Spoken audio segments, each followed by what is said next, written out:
కులం చూడలేదు, మతం చూడలేదు, ప్రాంతం చూడలేదు, వర్గం చూడలేదు, చివరికి వారు ఏ పార్టీకి ఓటు వేశారని కూడా చూడలేదు. రాజకీయాలు కూడా చూడకుండా ఒక కుటుంబం పేదరికాన్ని మాత్రమే మీ బిడ్డ చూశాడు. వీరి బతుకులను శాశ్వతంగా మార్చేందుకు మీ బిడ్డ అడుగులు వేశాడు. కానీ చంద్రబాబు రాజకీయం మాత్రం ఊసరి వెళ్ళి రాజకీయం. చంద్రబాబు రాజకీయం మాత్రం ఊసరి వెళ్ళ రాజకీయం. ఈయన బాగా ముదిరిపోయిన తొండ.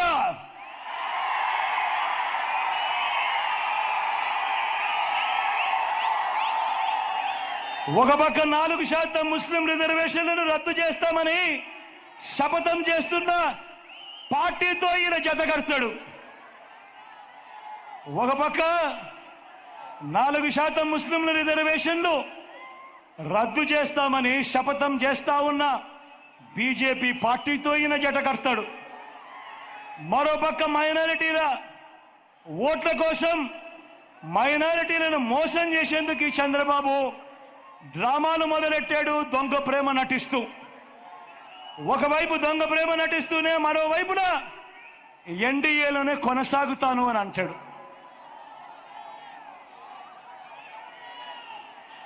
నేను అడుగుతా ఉన్నా, ఇంతకన్నా ఊసరి వెళ్ళి రాజకీయాలు ఎక్కడైనా ఉంటాయా అని అడుగుతా ఉన్నా.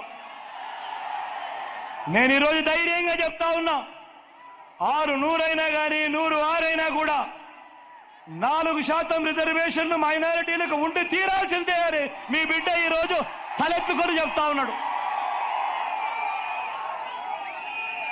ఇది మీ జగన్ మాట, ఇది మీ వైఎస్ఆర్ బిడ్డ మాట. దీనికోసం ఎందాకైనా కూడా పోరాడుతా. మరి బాబు, మరి చంద్రబాబు ఇలా మోడీ సభలో చెప్పగలడా? మరి ఎన్డీఏ నుంచి బయటకు రాగలడా? మరి ఎందుకు ఈ దొంగ ప్రేమ?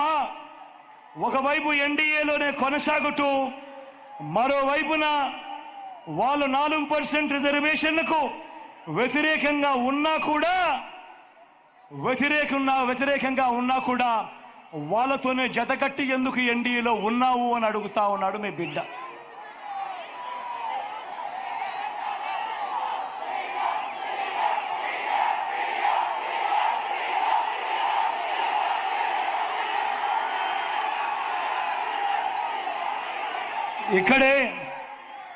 ఇక్కడే నేను కొన్ని విషయాలు రాష్ట్ర ప్రజలందరికీ కూడా చెప్పాల్సిన అవసరం ఉంది. ఈరోజు 4% రిజర్వేషన్లు మైనారిటీ సోదరులకు ఏదైతే ఇచ్చామో అది కేవలం మతం ప్రాతిపదికగా ఇచ్చిన రిజర్వేషన్లు కావు. ముస్లింలలో కూడా ఉన్నత వర్గాలకు రిజర్వేషన్లు వర్తించడం లేదు, పఠాన్లకు వర్తించడం లేదు, సయ్యదులకు వర్తించడం లేదు, మొఘళ్లకు కూడా వర్తించడం లేదు. ఇవి కేవలం వెనుకబాటు ప్రాతిపదికగా మాత్రమే ఇచ్చినవి.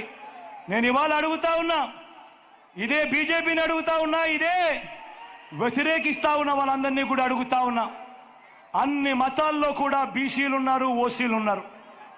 ఒక్క ముస్లింలలోనే కాదు, అన్ని మతాల్లో కూడా బీసీలు ఉన్నారు, ఓసీలు ఉన్నారు. ఇవి రాజ్యాంగానికి లోబడి వెనుకబాటు ప్రాతిపదికగా ఇచ్చిన రిజర్వేషన్లు. మరి ఇలాంటి రిజర్వేషన్లు, ఇలాంటి వెనుకబాటుకు గురైన వారికి ఇచ్చిన రిజర్వేషన్ల మీద రాజకీయం చేస్తూ వారి జీవితాలతో చెలగాటమాడటం ధర్మమేనా? ఇది కరెక్టేనా అని ప్రతి ఒక్కరూ ఆలోచన చేయాలి.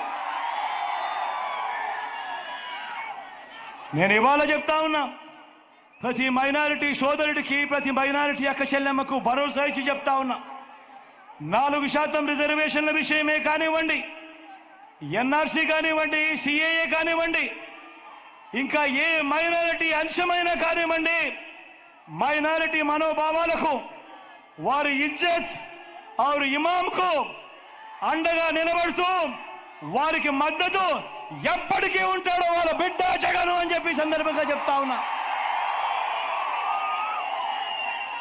మైనారిటీల పట్ల ప్రేమ చూపుతూ ఒక్క డిబిటీ స్కీములే కాదు, ఇళ్ల నిర్మాణం, షాదీ తోఫా వంటివి మాత్రమే కాదు, ఉర్దూను రెండో అధికార భాషగా ప్రకటించడం మొదలు